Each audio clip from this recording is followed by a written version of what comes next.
산나세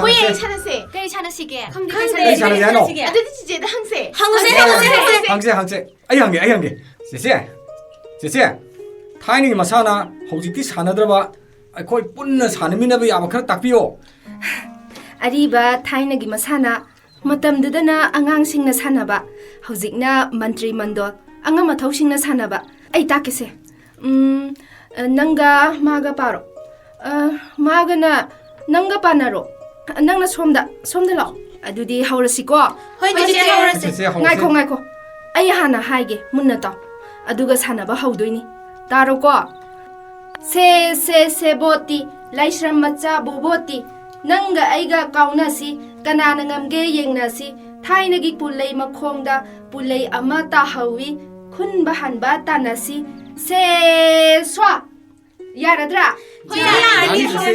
adudi haurasi ko se boti laisham macha boboti nanga aiga kaunasi kanana ngamge yengnasi thainagi pulei makhongda pulei ama ta hawi Kun bahan batana se swa. Tira. Ngaiko. Khong se sin duna lamba se maga kauna ga dabane. Madiam haire ne. Cice machine taba atai su leibra Lei amaga ta ke se si mu sanara se. Paria nangna kwak saro. Noi mayam na ne. Pareng lengduna layu ko. hoi cice Kwak na zage haibada mayam na yaroi khumba ising khuya mata thakjage haibada sune yaroi khumgadaba somda chatke yaroi somda amuk chatke chatphade khumgadaba karang da litke haibada su litphade khumgadaba mathakta chatke chatphade tung thangbada leiriba se kanano na kwak na hangdoini ko juda mama sabina sumaina khumuko karigino aigi isa mailobini adudagidi kwakna amuk mai loge haiba adudagi mayamna ne adusu yaroi khumgadaba kwakna nangi nacha atonbi charage haibada ne mayamna yaroi khumgadaba mamana ne adugi matangduda icha sa swa lawba adudi haurasi ko kwak kari kwako mayang kwak ni mayang kwak sing khuya amata lauge yaroi sing khuya amata thakjage yaroi somda chatke yaroi karang litke litphade mathakta chatke yaroi khwai tungda leisi kanano aigi isa khomdon mairobi ne he khomdon mairobi karino mayang kwa mai amukta lauge dana yaroi adudi nangi nacha khomdombi charage yaroi leirammudo khangani charage do ngasidi charage isa sa swa tira Langlen! Pari! Numitari na pa halani na koy bulaon niya! mama hoy halage adudi angangsa akhoi mama na kaure mayam hayeng oina sanarase ang ngasidi hanarase hoi cice halase udar jawa khonani mana pumba hainauni te nawa kai sampati te nawa hainau na mullaga te nawa na harawi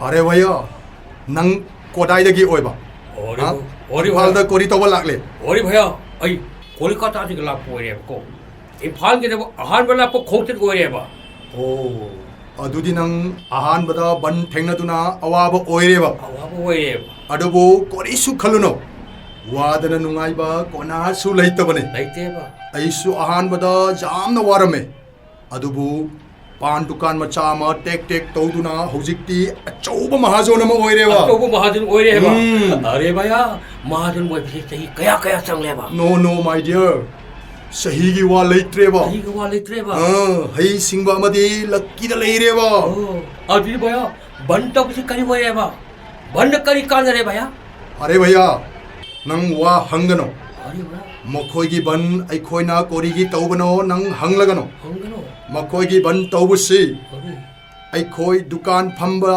ꯀꯔꯕꯥꯔ ꯃꯆꯥ ꯇꯧꯕꯁꯤ ꯆꯍꯤ ꯑꯃꯗ ꯕꯟ ꯌꯥꯝꯂꯤꯕ ꯃꯈꯩ ꯊꯨꯅ ꯃꯍꯥꯖꯣꯟ ꯑꯣꯏꯔꯦ ꯀꯥꯎꯒꯅꯣ ꯃꯍꯥꯖꯟ ꯑꯣꯏꯔꯦꯕ ꯑꯔꯦ ꯚꯌꯥ ꯅꯪꯁꯤ ꯚꯒꯋꯥꯟꯅ ꯑꯩꯒꯤꯗꯃꯛ ꯊꯥꯔꯛꯄ ꯑꯣꯏꯔꯕ ꯍꯥꯏꯔꯣ ꯅꯪ ꯚꯌꯥ ꯑꯩ ꯈꯩꯅꯤ ꯌꯧꯔꯤ ꯈꯩꯅꯤ ꯆꯥꯁꯤꯔꯥ ꯀꯣꯔꯤ ꯈꯩꯅꯤ ꯈꯩꯅꯤ ꯅꯪ ꯑꯩꯒ ꯇꯤꯟꯅꯔꯕꯗꯤ ꯑꯗꯨꯒꯨꯝꯕ ꯑꯄꯪꯕꯒꯤ ꯋꯥꯗꯣ ꯊꯥꯗꯣꯛꯂꯣꯕ ꯊꯥꯗꯣꯛꯂꯣꯕ ꯑꯔꯦ ꯀꯔꯤ ꯍꯥꯏꯔꯦ ꯑꯩ ꯈꯪꯗ꯭ꯔꯤꯕ ꯚꯌꯥ ꯃꯥꯞ ꯀꯤꯌꯦ ꯑꯩ ꯈꯪꯅꯕ ꯇꯥꯛꯄꯤꯔꯣ ꯚꯌꯥ ꯑꯩ ꯇꯥꯛꯄꯤꯔꯣ ꯃꯨꯟꯅ ꯇꯥꯔꯣ ꯈꯩꯅꯤꯗꯤ ꯑꯩꯈꯣꯏꯅ ꯆꯥꯅꯕ ꯑꯣꯏꯗ꯭ꯔꯦ ꯃꯈꯣꯏꯗ ꯄꯤꯖꯅꯕ ꯑꯣꯏꯔꯦꯕ ꯑꯣꯏꯔꯦꯕ ꯑꯗꯨꯁꯨ ꯈꯪꯗꯕ ꯅꯪꯅ ꯀꯔꯝꯅ ꯃꯍꯥꯖꯣꯟ ꯑꯣꯏꯒꯅꯤ ꯅꯪꯕꯨ ꯁꯤꯡꯉꯣ ꯍꯥꯏꯕꯅꯤ ꯚꯌꯥ ꯑꯔꯦ ꯚꯌꯥ ꯑꯄꯪꯕ ꯑꯩ ꯁꯤꯡꯅꯕ ꯍꯥꯏꯕꯤꯕꯅꯦ ꯚꯌꯥ ꯄꯩꯁꯥ ꯄꯥꯏꯒꯦ ꯍꯥꯏꯔꯕꯗꯤ ꯑꯩꯈꯣꯏꯅ ꯀꯔꯝꯅ ꯃꯄꯨ ꯑꯣꯏꯒꯅꯤ ꯍꯥꯏꯕꯅꯤ ꯅꯤꯁꯥꯕꯟ ꯃꯈꯣꯏꯒꯤ ꯂꯝꯕꯤꯒꯤ ꯕꯟ ꯌꯥꯏ ꯚꯌꯥꯒꯤ ꯋꯥꯈꯜ ꯑꯩ ꯌꯥꯏ ꯚꯌꯥ ꯑꯩ ꯌꯥꯏ ꯑꯔꯦ ꯚꯌꯥ ꯑꯔꯦ ꯚꯌꯥ ꯃꯌꯥꯝ ꯒꯥꯔꯤꯗ ꯀꯥꯈꯠꯅꯕ ꯎꯔꯦ ꯑꯣꯔꯦ ꯒꯥꯔꯤꯒꯤ ꯍꯣꯔꯣꯜ ꯈꯣꯡꯂꯦꯕ ꯈꯣꯡꯂꯦꯕ ꯑꯗꯨꯗꯤ ꯂꯥꯛꯂꯣ ꯂꯥꯛꯂꯒꯦ ꯅꯪ ꯑꯩꯒꯤ ꯁꯤꯠꯀꯤ ꯃꯅꯥꯛꯇ ꯐꯝꯈ꯭ꯔꯣ ꯑꯔꯦ ꯚꯌꯥ ꯑꯩꯒꯤ ꯁꯤꯠꯀꯤ ꯃꯅꯥꯛꯇ ꯑꯍꯥꯡꯕ ꯁꯤꯠ ꯂꯩꯕꯅꯤ ꯊꯦꯡꯛꯁ ꯚꯌꯥ ꯊꯦꯡꯛꯁ ꯑꯩ ꯚꯌꯥꯒ ꯋꯥꯔꯤ ꯈꯔ ꯁꯥꯟꯅꯕ ꯄꯥꯝꯃꯦ ꯑꯗꯨꯗꯤ ꯑꯩ ꯚꯌꯥꯒꯤ ꯁꯤꯠꯀꯤ ꯅꯥꯛꯇ ꯂꯥꯛꯂꯒꯦꯀꯣ ꯑꯩꯒꯤ ꯁꯤꯠꯀꯤ ꯃꯅꯥꯛꯇ ꯐꯝꯂꯕ ꯃꯇꯝꯗ ꯑꯩꯅ ꯀꯔꯕꯥꯔꯒꯤ ꯑꯣꯏꯕ ꯋꯥꯔꯤ ꯐꯖꯅ ꯂꯤꯔꯅꯤ ꯂꯤꯕꯤꯔꯣ Vaya ꯂꯤꯕꯤꯔꯣ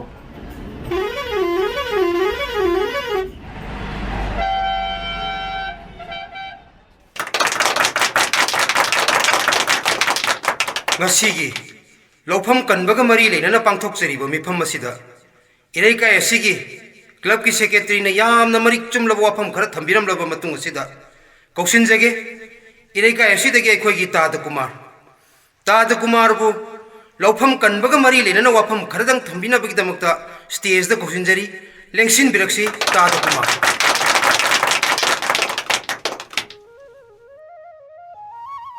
Boy like to see in the cloud sky. Hey, nakhoy ani gi lairik to khara tamna pauni napa meeting da wa ngang dori napa na wa ngang ba tage Mama, What does the boy like Tu, to see in the Paris sky? is hill. The boy like to see. like si kana bar si mama. Mama tu, sisina, aingon tu puri se. hey nakhoy ani sei si urabra napa meeting da wa ngang dori haire dana hey lam hela badi sei se ure dana ha Mama sorry. Sorry, Mama.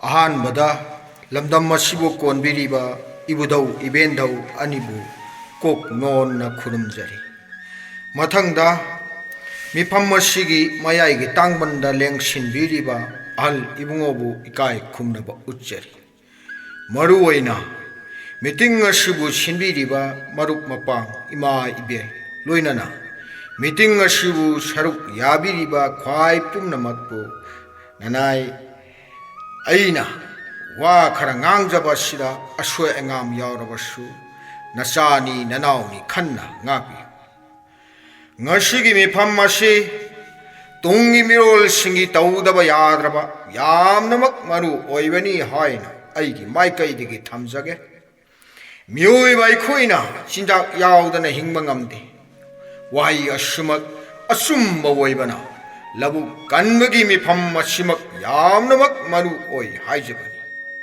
ꯑꯩꯈꯣꯏꯅ ꯆꯥꯅꯅꯕ ꯆꯤꯟꯖꯥꯛ ꯀꯗꯥꯏꯗꯒꯤ ꯄꯨꯊꯣꯛꯏ ꯂꯕꯨꯛꯇꯒꯤ ꯆꯥꯗꯅ ꯑꯩꯈꯣꯏ ꯍꯤꯡꯕꯗꯤ ꯉꯝꯂꯕ꯭ꯔꯥ ꯉꯝꯗꯦ ꯑꯃꯒ ꯑꯃꯨꯛ ꯑꯩꯈꯣꯏꯅ ꯑꯩꯈꯣꯏꯒꯤ ꯂꯕꯨꯛꯇꯒꯤ ꯄꯨꯊꯣꯛꯂꯤꯕ ꯄꯣꯠꯊꯣꯛꯁꯤꯡ ꯑꯁꯤꯅ ꯑꯩꯈꯣꯏꯒꯤ ꯈꯨꯡꯒꯪ ꯑꯁꯤꯒꯤ ꯆꯥꯅꯕ ꯀꯣꯟꯅꯔꯕ꯭ꯔꯥ ꯃꯤꯌꯥꯝꯅ ꯍꯦꯟꯅ ꯈꯪꯕꯤꯔꯦ ꯀꯣꯟꯅꯗꯦ ꯈꯨꯡꯒꯪ ꯑꯁꯤꯗꯒꯤ ꯄꯨꯊꯣꯛꯄ ꯑꯂꯨ ꯍꯋꯥꯏ ꯃꯨꯕꯤ ꯍꯋꯥꯏ ꯊꯔꯥꯛ ꯃꯣꯔꯣꯛꯅꯆꯤꯡꯕ ꯀꯅꯥꯃꯠꯇꯅ ꯂꯩꯅꯔꯝꯗꯦꯅꯦ ꯊꯨꯝ ꯈꯛ ꯂꯩꯅꯩ ꯑꯗꯨꯕꯨ ꯑꯩꯈꯣꯏꯒꯤꯁꯨ ꯑꯗꯨꯝ ꯂꯩꯖꯩ ꯃꯔꯥꯡ ꯀꯥꯏꯗꯦ ꯍꯥꯏꯕꯈꯛꯅꯤ ꯁꯦꯠꯅ ꯏꯟꯅꯕ ꯐꯤꯔꯣꯜꯁꯨ ꯑꯗꯨꯝ ꯂꯩꯖꯔꯝꯕꯅꯤ ꯑꯗꯨꯕꯨ ꯉꯁꯤꯗꯤ ꯄꯨꯝꯅꯃꯛ ꯃꯤꯄꯥꯟ ꯇꯥꯡꯂꯤ ꯂꯣꯏꯁꯤꯜꯂꯛꯄꯗ ꯑꯏꯕ ꯆꯤꯔꯣꯜ ꯑꯃ ꯂꯧꯔꯨꯡ ꯁꯪꯗ ꯑꯩꯈꯣꯏꯒꯤ ꯂꯕꯨꯛ ꯀꯟꯕꯒ ꯃꯔꯤ ꯂꯩꯅꯅ ꯄꯤꯁꯤꯟꯅꯅꯕ ꯋꯥꯔꯦꯞ ꯑꯃ ꯂꯧꯍꯟꯅꯤꯡꯉꯤ ꯄꯤꯁꯤꯟꯗꯕꯁꯨ ꯌꯥꯗꯕ ꯄꯤꯁꯤꯜꯂꯨꯕꯒꯁꯨ ꯀꯥꯟꯅꯕ ꯐꯪꯂꯔꯣꯏꯗꯕ ꯖꯥꯠꯅꯤ ꯑꯗꯨꯕꯨ ꯄꯤꯗꯤ ꯄꯤꯍꯟꯅꯤꯡꯉꯤ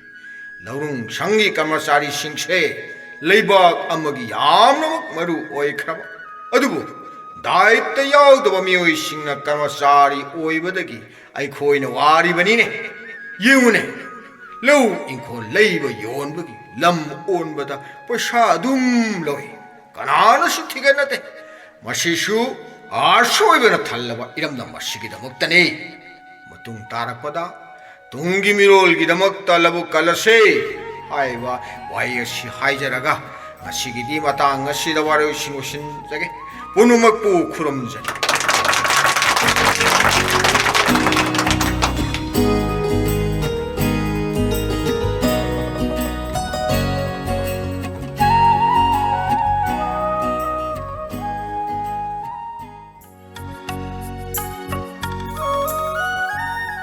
Oi, Langlin. Baba, Oi, Pari dia. Baba, Pari di ngasai na phi set pa loi khrabane baba. Oi, nakhoi singi mamado yoruk lagani. Lambi da lagle lo shello haiduna phone taruk lamani ni. Ai namagi sain sang du ai na weno honaurage. Ai beni. Namu tara bro. Tare. Oi, amai do lambi da lagle haiduna phone taruk ene. Lam lapani na thiengkhini. Nangi do ai taurage ne hey. ꯍꯣꯏ ꯉꯥ ꯈꯛꯇ ꯉꯥꯏꯔꯦꯗ ꯑꯇꯩꯗꯤ ꯂꯣꯏꯅ ꯂꯣꯏꯔꯕꯅꯦ ꯑꯩꯁꯨ ꯂꯣꯏꯁꯤꯜꯂꯨꯔꯒꯦ Hey, hai na ding na ma yo yorake ne. Lao. Nasi su angang khoi su loirabani hey. Nasel khurum chari pai. Ipai su chachina. Ai bo. ꯑꯦ ꯌꯥꯔꯣꯏ ꯅꯈꯣꯏ ꯏꯕꯥꯏꯗꯤꯅꯦ ꯈ꯭ꯔꯤꯁꯃꯥꯁꯇ ꯑꯣꯏꯅ ꯆꯠꯂꯁꯅꯨ ꯅꯈꯣꯏ ꯏꯕꯥꯏꯒꯤ ꯃꯅꯦ ꯑꯃꯈꯛ ꯂꯩꯕꯗꯣ 마수 짝거우다 끄이래 하이드나 꿈시디 짝거우리에 랑렌 마리 마마 나 거의 볼로 이러브로 탱크라니 하이미 마마 구름들이 야래 아또티 이빠이 나셀 코이 아묵 짜삐게 아또가 이빠이 다키나티 코이 이빠이 이빠이나 팜차파 마이렌 아리바투 소이타나 삐까니타 이빠이 मसीने ngathoro pasidi magi haina bidu halamdine se ai maire nari bachar badi cancer pharbani ko 파키 사 파니다 이빠이 나한 오이 빠투다 하이 파니다 이빠이 나세 나묵 아코이 sat게 이빠이 sat삐게 sat삐세 모이바 nga tawbudi loina loiramlabani thongadabada ngairabani dakina du sunya upu manakta senga da haptuna laihorabani ko hoi ai ne phanaba to horageda ai langli pari Baba, ai upu bo khuramba kauni ko na khoyani kauroi baba. chalo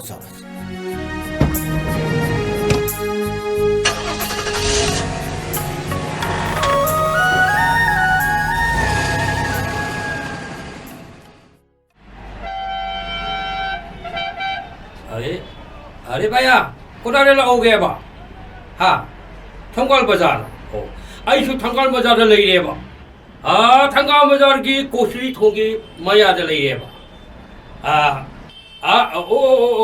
आई उजरे बा उरे भैया आई उरे भैया उरे लाओ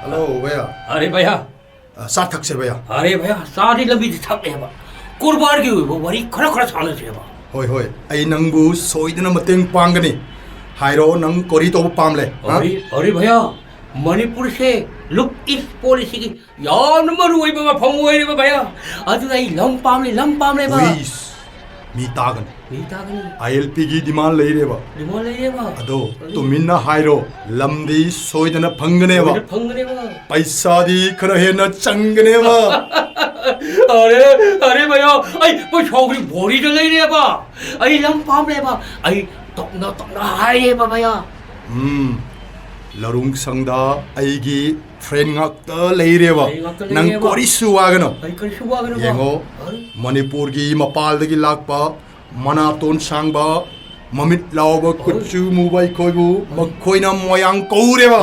makhoina moyang koureba munna taro mapal dagi lakpa mitop sangba thingnaba ꯂꯝꯕꯤꯗ ꯊꯣꯛꯇꯨꯅ ꯃꯈꯣꯏꯅ ꯏꯔꯥꯡ ꯇꯧꯔꯦ ꯏꯔꯥꯡ ꯇꯧꯕꯁꯤꯡꯕꯨ ꯄꯨꯂꯤꯁꯅ ꯊꯤꯡꯂꯦ ꯇꯤꯌꯥꯔ ꯒ꯭ꯌꯥꯁ ꯀꯥꯞꯇꯨꯅ ꯇꯥꯟꯈꯥꯏꯔꯦ ꯏꯔꯥꯡ ꯇꯧꯕꯁꯤꯡꯅꯁꯨ ꯃꯈꯨꯠ ꯍꯟꯗꯨꯅ ꯅꯨꯡꯅ ꯊꯥꯔꯦ ꯅꯥꯎꯔꯤꯅ ꯀꯥꯞꯂꯦꯕ अरे भैया नंग कोदाई चलेबा अरे भैया इकर शू चत्र भैया इकर शू चत्र है मुन्ना तारो मधुसा सुनतना इमा इबेल मयाम मना सिंथा लेप्तुना तुमित कांग मरकता अहिंग फाव लेक्तुना खोंजंग मयाम म संगसिलेबा अरुगा भैया आई कोई करम ने लम ले गनी पैसाना पैसाना ले दोइबा आई मफम मसिदा पोक्त्रबसु मफम मसिगी हवा पानी आई फजन खंगले अरे भैया ने फजन खंगलेबा My dear, हायो आई वारी अमली रगे नंग तारो भैया आई तारगेबा ब्रिटिश के आईना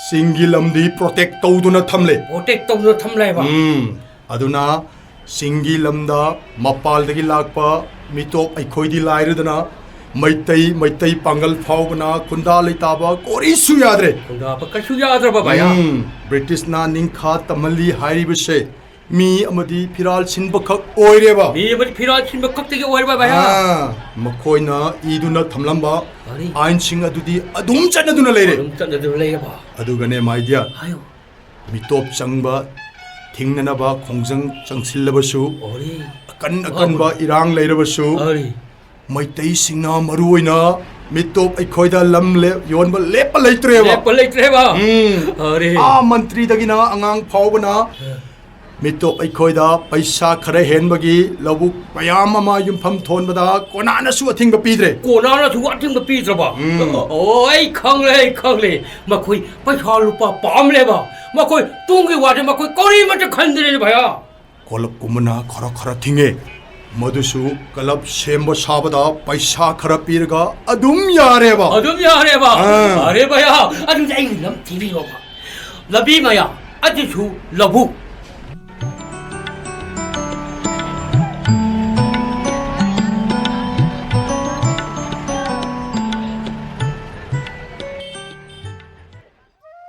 Hey mama, hey Benny, nang buka lagi lagi hey. Tare.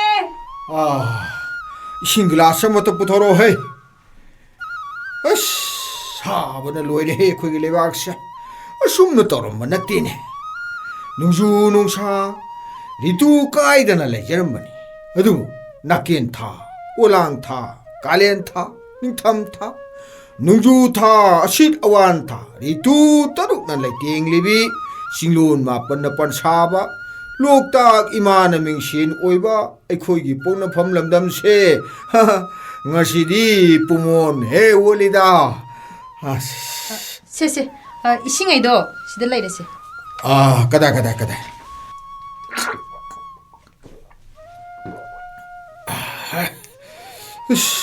Nang ising sidi hau kreda.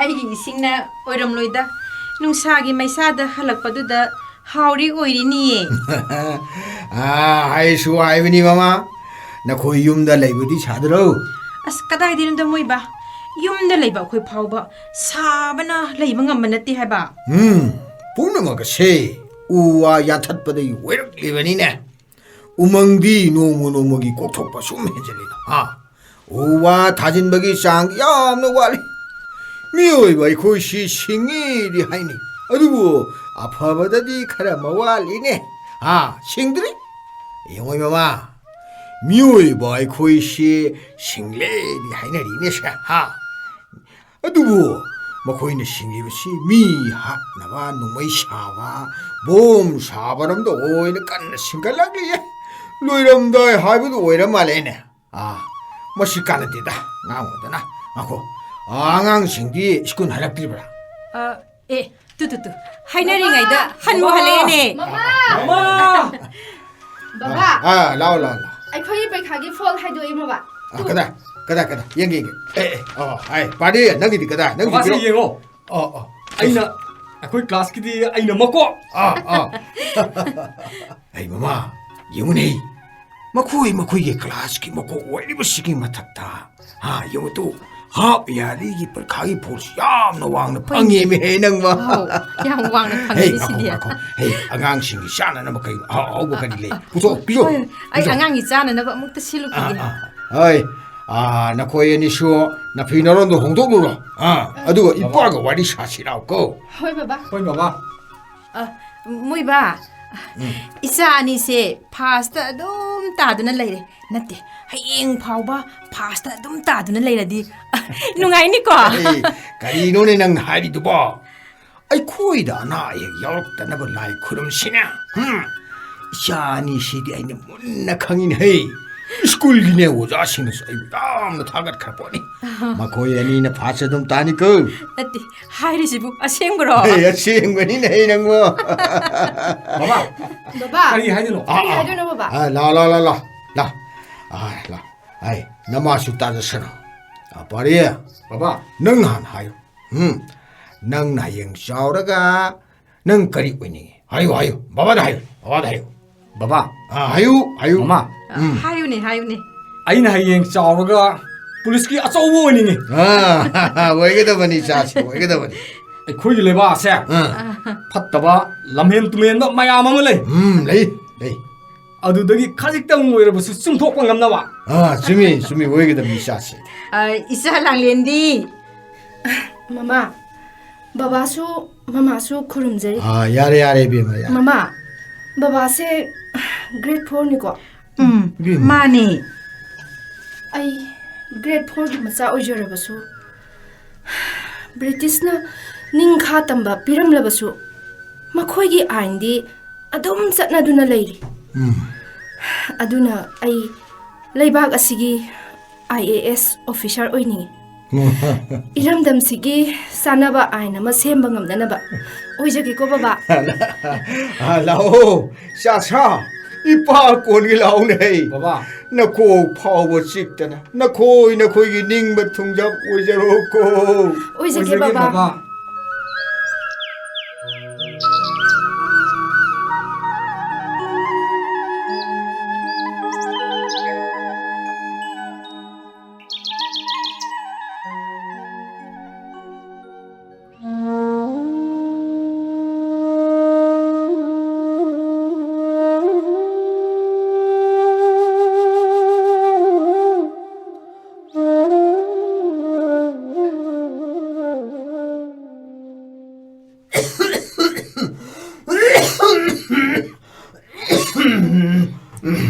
세 히닥세 짜라가냐 마라이는 파전이다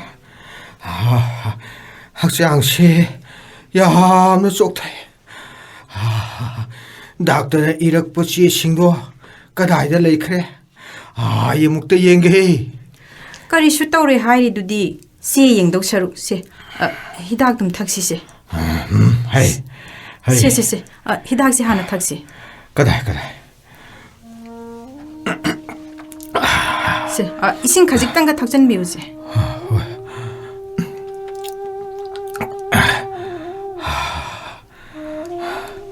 하이 ngaiko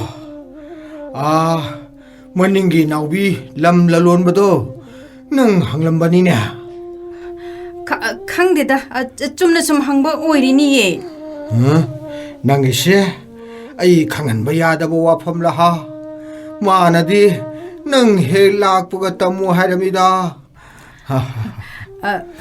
모이바 ꯑꯩꯈꯣꯏꯒꯤ ꯁꯣꯔꯣꯛ ꯃꯌꯥꯒꯤ ꯂꯧꯕꯨꯛꯇꯣ ꯌꯣꯜꯂꯕꯗꯤ ꯂꯩꯒꯦ ꯍꯥꯏꯕ ꯃꯤ ꯂꯩꯌꯦꯅ ꯍꯥꯏꯕꯅꯤ ꯑꯗꯨꯒꯤ ꯑꯣꯏꯔꯤꯅꯤꯌꯦ 그리게야 그리게 요노리바 어이 요온디 하이코 람 요온디 하이코고 모이바세 아이나 마팔람다 푸드나 라이앵닝에 아이보 호이 아두가 나사 아니기 딜리다 코칭 tawkhibado makhoigisu parikha kuiraktere haiba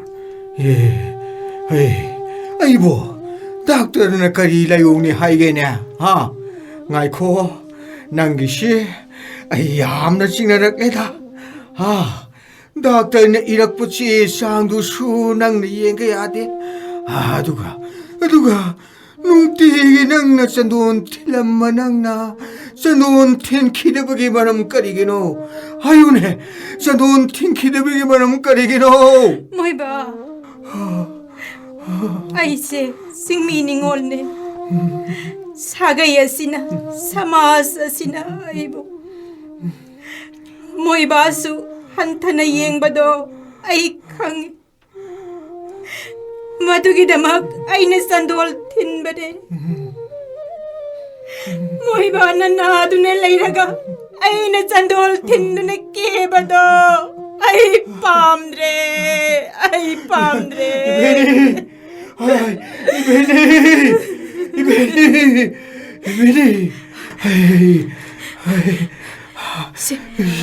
ꯅꯃꯥꯏꯁꯦ ꯍꯨꯃꯥꯡꯃꯛꯇ ꯉꯥꯏꯔꯦ ꯁꯤꯗꯤ ꯃꯣꯏꯕꯥ ꯅꯪꯒꯤ ꯐꯤꯁꯦ ꯑꯃ ꯍꯣꯡꯗꯣꯛꯂꯁꯤ ꯑꯩ ꯒꯥꯔꯤ ꯑꯃ ꯌꯦꯡꯂꯨꯔꯒꯦ ꯑꯗꯨꯒꯅꯦ ꯗꯥꯛꯇꯔꯗ ꯆꯠꯅꯕ ꯇꯧꯔꯁꯤ ꯅꯪꯕꯣ ꯗꯥꯛꯇꯔꯅ ꯀꯔꯤꯁꯨ ꯇꯧꯗꯦ ꯍꯥꯏꯕꯗꯥꯏ ꯗꯥꯛꯇꯔ ꯆꯠꯂꯔꯣꯏꯁꯤꯗ ꯗꯥꯛꯇꯔ ꯆꯠꯂꯔꯣꯏꯁꯤ ꯑꯩꯅ ꯑꯗꯨꯒꯤ ꯁꯔꯛꯄꯨꯗꯤ ꯑꯩ ꯇꯨꯝꯕ ꯌꯥꯅꯕ ꯑꯩ ꯍꯛꯆꯥꯡꯁꯦ ꯅꯪ ꯉꯥꯏꯍꯥꯛꯇ ꯄꯥꯏꯔꯣ ꯂꯥꯎ ꯑꯩ ꯇꯨꯝꯕ ꯌꯥꯕ꯭ꯔꯥ ꯌꯦꯡꯒꯦ ꯅꯪ ꯇꯨꯝꯕ ꯊꯦꯝꯕ ꯑꯣꯏꯅ ꯑꯩꯒꯤ ꯍꯛꯆꯥꯡꯁꯤ ꯄꯥꯏꯔꯣ ꯂꯥꯎꯅꯦ ꯍꯣꯏ ꯍꯣꯏ ꯅꯁꯥꯗꯣ ꯑꯩ ꯅꯝꯕꯤꯔꯒꯦꯁꯦ ꯇꯨꯝꯕ ꯌꯥꯕ꯭ꯔꯥ ꯌꯦꯡꯉꯣ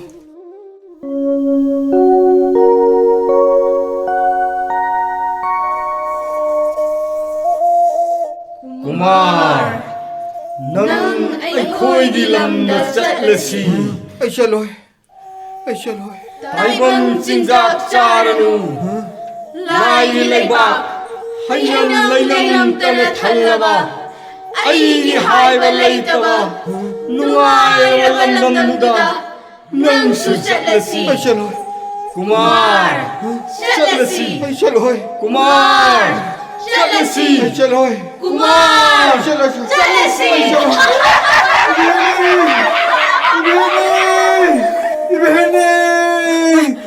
ꯀꯩꯗꯧꯔꯒꯦ ꯑꯩ ꯁꯤꯗ ꯂꯩꯁꯤꯗꯤ ꯅꯪꯒꯤ ꯅꯅꯥꯛꯇꯅꯤ ꯑꯩꯅ ꯂꯩꯔꯤꯁꯤ ꯀꯩꯗꯧꯔꯒꯦ ꯁꯦꯡꯃꯣꯏꯕ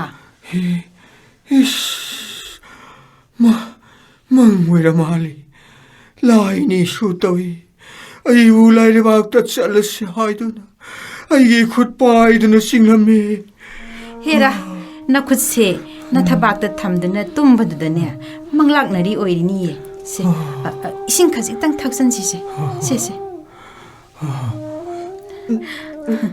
maku mang haibadunida nate ai chak thonglurage kari hijang chaninge ai chaningbwa thakningba phaudeda nangna pijabado ai harauna chaba tamlage nangna thokpa thonglo ai hawi hauti hairaroi nangso ai bu senagadra imungi thababu honagadra nang yamna waram lagani hera asibu wanena ai karisu wadeda aina nabada nangna tawkiba sebado ai kaudriye kananasu nating iting pangbidrabasu aina nangi nangna aigi sinatro nupa nupi yum paminaba hairise hoi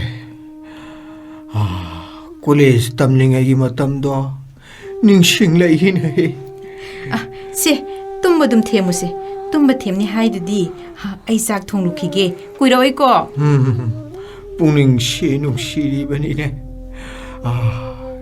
nang ai gi mapok she nang na singi ningol aina tamgi pakhang oiring ai gi matam do hoi yari se kaidoragi moiba se ai sakhum change ko ai sa thongba change hoi ai sa yamna charoi ko hoi hoi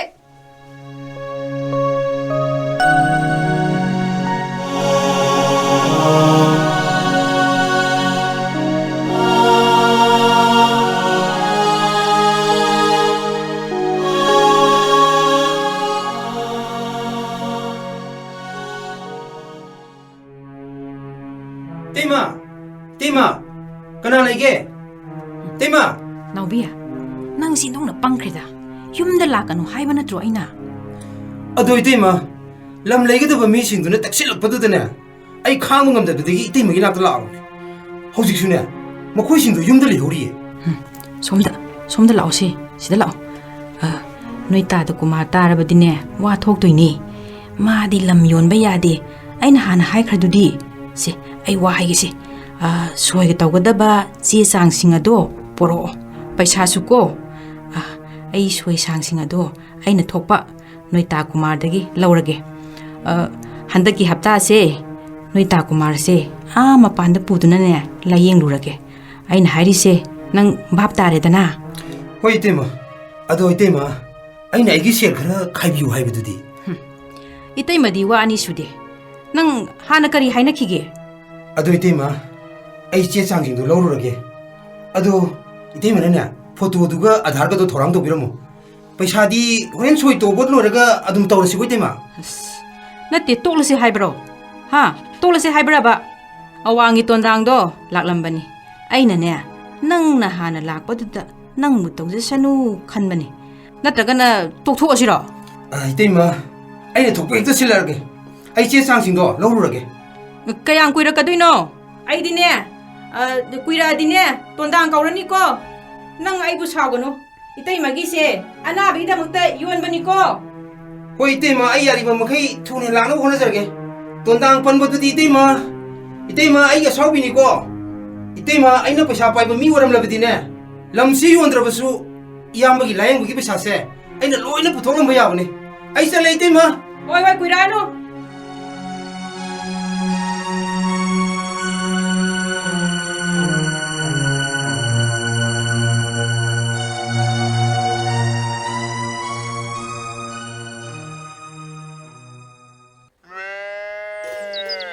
असे Young लोबा असिदगिना असे सुम चलग असिगी दा अवांगबा म लैबसि असी फाव ओइरेबा असी याम फजरेबा अरे बाबरे फोजखेगा बाबरे आइगे वयो तमरा वाले भया लम पुदु कैंसर नारेबा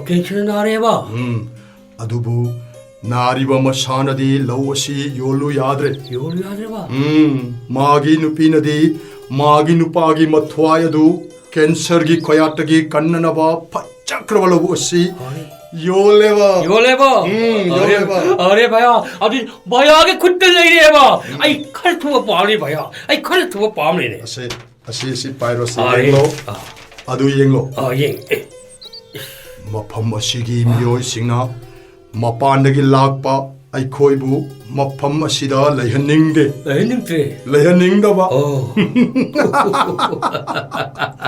नखोइगी रांग नखोइ muscle अदुम तौरो मितोप अखोइना Nongma कांगदना अदुम लैसिलगे मफम खुदिंग मितोप अखोइगी लमगी lump ngakta oireba अदुसु नखोइदी कोरिसु खंद्रे अखोइ कनको खंद्रे बाया अरे लैफम लैत्रबा मखोइना मफम असिदा कयाम कुइना हिंगदुना लैगनी मफम असिगी कैथेल सिंह मठंग मिटोप अखोइगी ओइरनेबा अरे भया नंग हाइरो मणिपुर सी करी ममिंग ओलसिगे हा अरे भया न हाजु करी हारेबा अरे लाक लगा येंगलो लुक इस पॉलिसी सु अमा ओइरेबा अरे मखोइगी ओइबा पॉलिसी कोरिसु लैत्रे मखोइ कोरिसु लैत्रबा अरे भया मणिपुरी सिंगना मरु ओइना मैतैदगी लम लैगे हाइबदा कोनानसु पिनिंग्रे बा अरे मितोप अखोइदा पैसा खरा हेनबगी तुंगी मिरोलगी खंदना मोंगफम फोबा मैतैना योलेबा अरे अदुगा मितोप अखोइसु मी असिबा मै थाफम मोंगफम अदुम लैरेबा अरे मसे पृथ्वीदा यामना तांगना थोकपा अमा ओइरेबा अरे भया अखोन मिगी मफम करम लैगनी भया लैबा ताबा अरे मोंगफमदी होंगेबा वाल फेंसिंग तौरगा सही खरा थमगनी अरे लिसिंग खरादा लैबदु सही खरगी तुंगा लैबाक थोलगा करोड़ सिलेबा अरे करोड़ सिलेबा नंगदी कोरिसु खंग्रेबा अरे भया मी लागलेबा होइस कोना वरे ओ नाउबी कोरम तौरे यारनी भैया पैसा खरदी आइगी पीदबा यारोइको आई याम वाखरजानी नाउबी नंग हाना पिरोरा नंग हाना पिरोरा नंग वाठिंग याम ngangleba aigi thobokta karam kanda nang paisa pidaba yore hairo paisa pidaba yore 파기 도군이 해보니 왜요 भैया नंसिना सगन बसिना अदो भैया मसिगी लम मपुसे मिटोप त लम योन ब थिंग ब याव मिसक ने अरे भैया भैया ने खंगली बुदुने अदो भैया लेना लायों अरुबा मन नाबदुदने मागी नुपीना तुमिन योंदोरी बने एनीवे आई गिदी खरा तुप पामलेबा पैसा दु थौरंग तसुलो आई गिदिने रेडी द लेरबने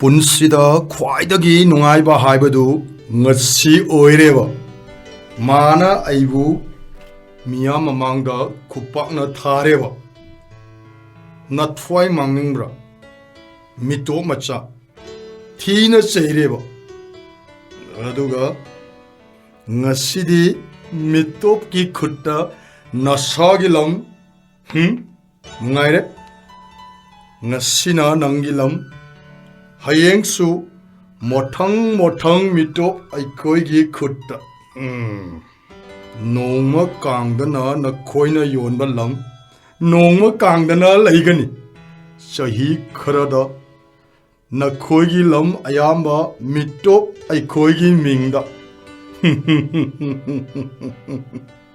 ꯃꯤꯇꯣꯞ ꯆꯪꯕ ꯊꯤꯡꯂꯣ नखोइना सोरोक्ता थोक्तुना लाव खोंगलो अखोइना लम लैबदी थिंगदबनिना अदुम लैखिके युमफमसु थोनबिगे सोरोक खक्तदा लाव खोंगदुना इमा इबेल सिंगना तुमित कांग मोरक्ता अहिंग लेक्तुना मिटोप अखोइबु चंगबा यादे हाइजरबसु लावजरबसु मिटोप अखोइना युम साबदा कोनानसु थिंगलद्रे नुंगाइख्रब लम हाइबदु ओइरे इम्फाल सिटी सु मिटोप अखोइना नखोइना यामना पामजबा बंदु अखोइना नुमित खोरनी तौरबदी फरक तागनी हाइबिगे ताजो अइगी नुंगाइबा मतौसी कना अमदसु उहनबा ताहनबा याबा ओइद्रेबा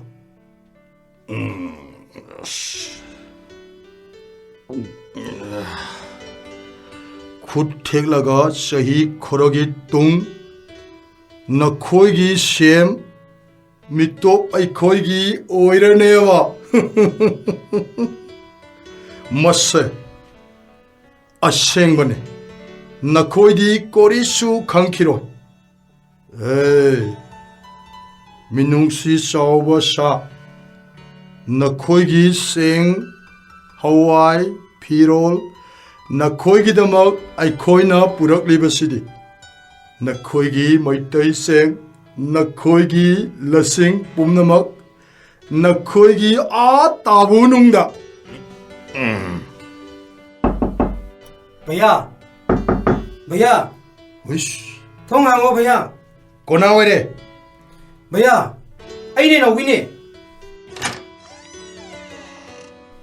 अरे नौबी कोरी दौरे यू थकपु माले अइ कोन हारगे भैया अइ चलगे नौबी रुक ngaikho नौबी अइना ख्वाइदगी नुंगसीबसे अइखोइ नौबी ओइरेबा नौबी नंग अइंगोंदा हाइनिंगे अइ यूदी खरा थकले अदु ओइरबसु नौबीबु नुंगसीबदी अइगी थमोइदा अदुम लैरेबा नंगसे नौबी पोकमिन्नबा इनाउदगिसु हेन्ना नुंगसीरेबा लाओ नौबी लागलो फमलो सिदा फमलोबा नौबी भैया अयुम द मी लाए हारे अइ चलुखिगे अदुगा अमुक याम थुना लाके भैया What do you mean, my bro?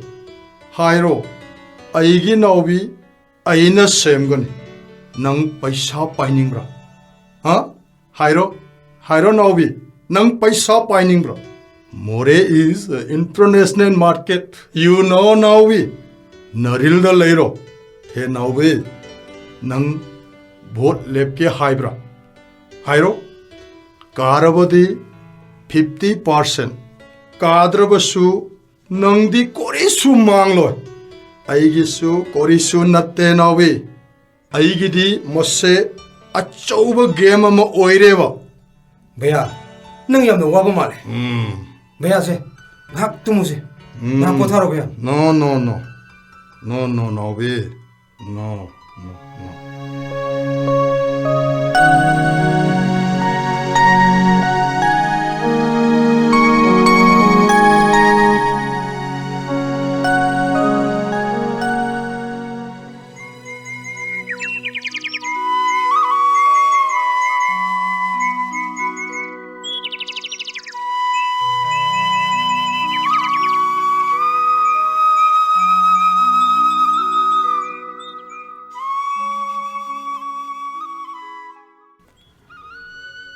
Vini, Vini, hơi cay lên kia hơi, Anh chỉ đã lấy nghe. hơi lâu nè, Kari ai u sầu đồ lâu, ngahong chất bằng ngắm vào đây anh kì, sum hiếp tu na lấy bớt xe, ai am hay na đây nè hơi, Hoi hoi. Sa. Tamna thanga loire. Se nakuto. Ai lengban sin da pairo se. Hoi. Aduga ne nakhong se tamna thang se. Hoi. Se. Hagolo. Yare. Chalo.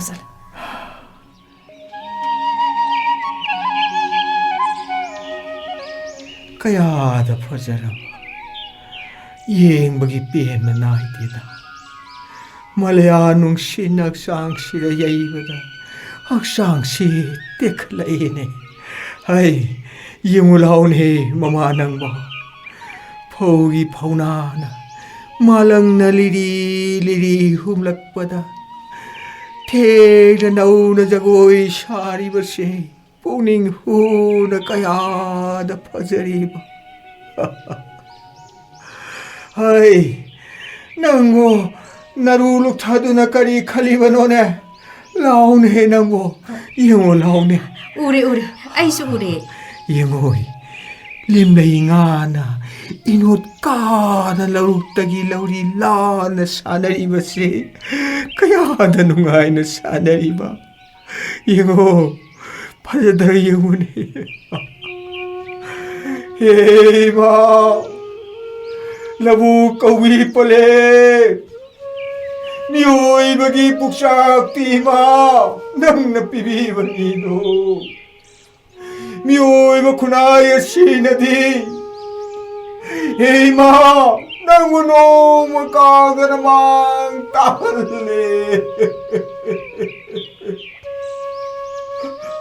Tungi miruna kari wayogani kanana mo kambibati.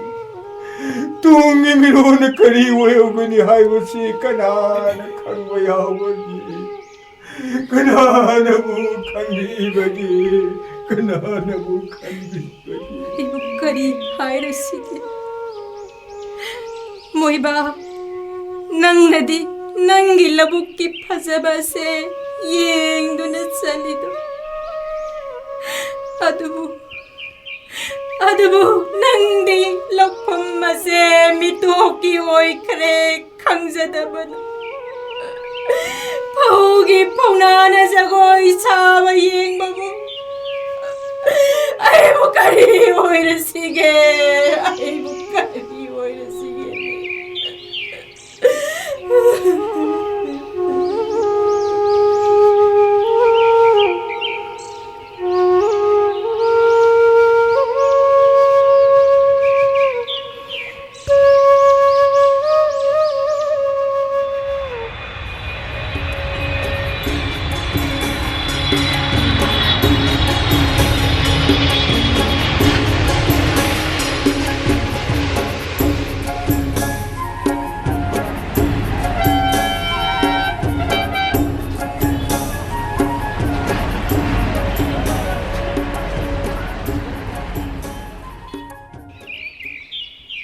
ꯆꯦ ꯗꯦꯜꯂꯤꯗꯒꯤ ꯑꯩꯈꯣꯏꯒꯤ ꯂꯝꯁꯤ ꯌꯧꯔꯛꯄꯗ ꯈꯪꯏꯪ ꯏꯪꯗ꯭ꯔꯥ ꯏꯪꯉꯦ ꯑꯗꯨꯒ ꯃꯐꯝꯁꯤꯁꯨ ꯄꯨꯡꯑꯣꯟ ꯑꯣꯜꯂꯝꯃꯦ ꯆꯦ ꯀꯔꯤꯅꯣ ꯁꯤꯕꯣ ꯎꯕꯗ ꯇꯨ ꯆꯨꯝꯈꯤꯕ ꯈꯪꯍꯧꯗꯦ ꯍꯣꯏꯅꯦ ꯑꯁ ꯑꯩꯁꯨ tugal ichungi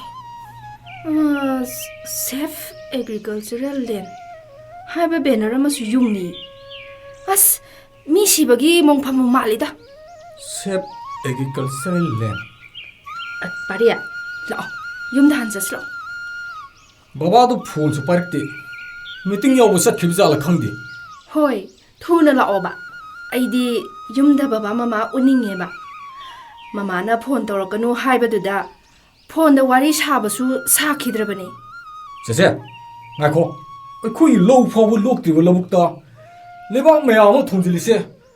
Sese. Bo singje. Pai, bo singje purum. Ai kana non kai non ti yong ki. as pariya as ngai khosemta Yong ki ba yumda hana salugise as selo yumda han jaru sidi hana salugise bi yumda Hado me sese. lao satsalo ima ima Haima, Isa, nakhoi yauredana. ima Ngaiko. Ima mai oke ngaiko ko. ima nang kai daura nasakado kai nom dore na sangam bro Ma. Khoi low phaw lokti wa labukta. Leba maya ma thungjili se. Kana no. Kari no. hayo ima ai khoi su lagle kanana sumna tawbuno haibiyo ima kanana no ba Kari no ma. Aduk tu sona pakhum ma ta pi dan le bisibo. Hojikti. Na sa sing su pangal chawle. Hayo ma. Isa. Ima kari haigadabanu khangdeda. ima Babadi. babadi Dumsa. babadi udina Dumsa. Baba la pro. Aina khongau phajaba ma lerakpane.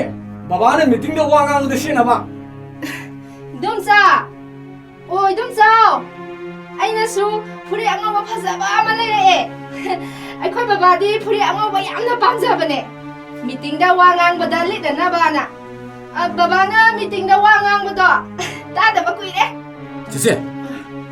Idum chado kaplega sin sinkre. Kari do jana. ima kai daura Ma. inum sa ga khana braba ha Ma hayo. baba Hayo ma. Babadi. baba Baba. Baba. oh Lai tu mari. ima baba kai sakhragi akhoi babadi Hayo. ima Napadi tu.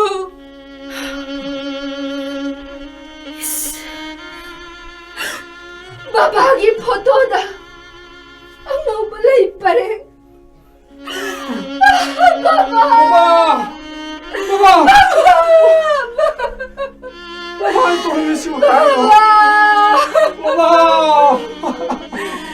Karigi babagi bawai koi da harak da bano ima Baba. ima nang tamo yam kan male nang tamo yam kan male ima nang tamo yam kan male Ima tamoyam na kanye.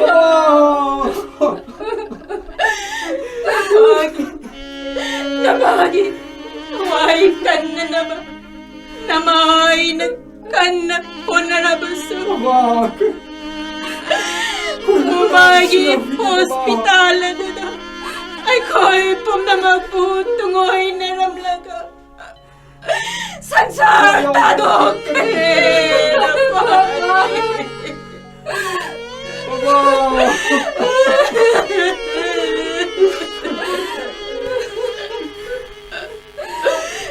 Baba, ay, sang ay naramdaman.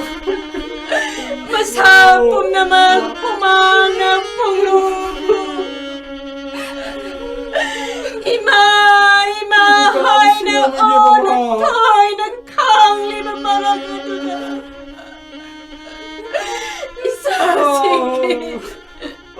Isasinggi parikagi pang taningi ay ramban. Parikayam na nungarki baba. Napalay taba namin to. Nakuigi parikya hauwa namin.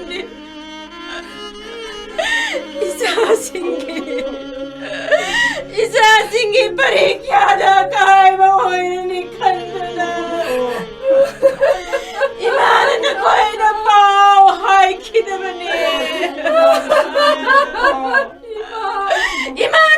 깐기만해 이마 나무에 깐기만해 Matau karam na laiki na mano. 하요 이마 마마 그런 날 내키는 거 하요 이마 Sasa, imahaige.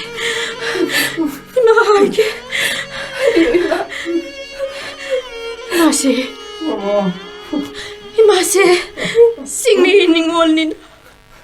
Sama sige, minok may sakang. May tegi mauni kang. Lai bhatta chandol tindana sama sasibo may tiba pirambane.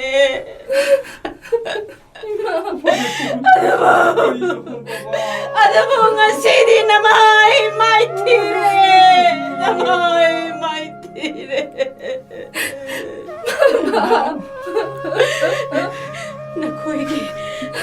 Nakoigi tunggi sarol suron paubagi.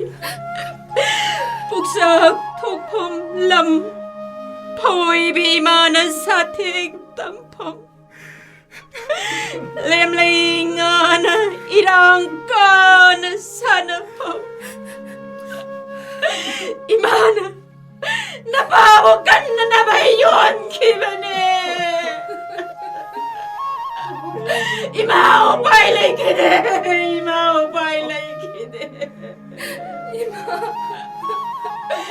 Lamgi pagkaiso nga pangamdaba.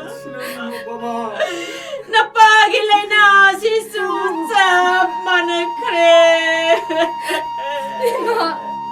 Karino imana haibiri basibo.